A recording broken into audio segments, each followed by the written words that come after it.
আচ্ছা, আপনারা যে বলেন মানবতা হারিয়ে গেছে, মানবতা এখন নাই, তাই আমি আপনাদেরকে বলবো মানবতা কোথায় গেলে পাবেন।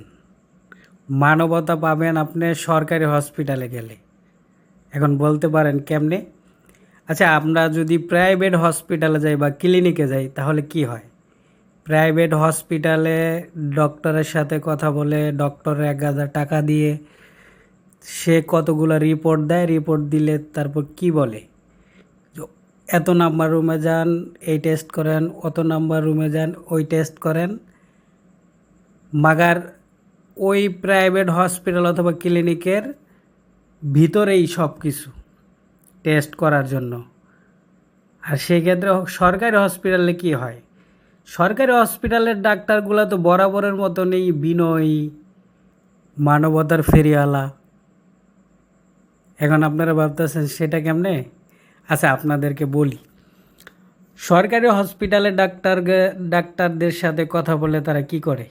তারা প্রথমত দেখে, দেখানোর পরে কি করে? তারা কতগুলো রিপোর্ট লেখে। রিপোর্ট কিন্তু ওই হসপিটালে আর করায় না। তারা এতটা বিনয়ী, তারা কি করে? ওই ডক্টরে একটা পরামর্শ দেবে, অমুক ক্লিনিকে যান, টেস্টগুলো করায় আনেন, তারপর আমি দেখতেছি। তাহলে কি বলেন? তারা বিনয়ী না?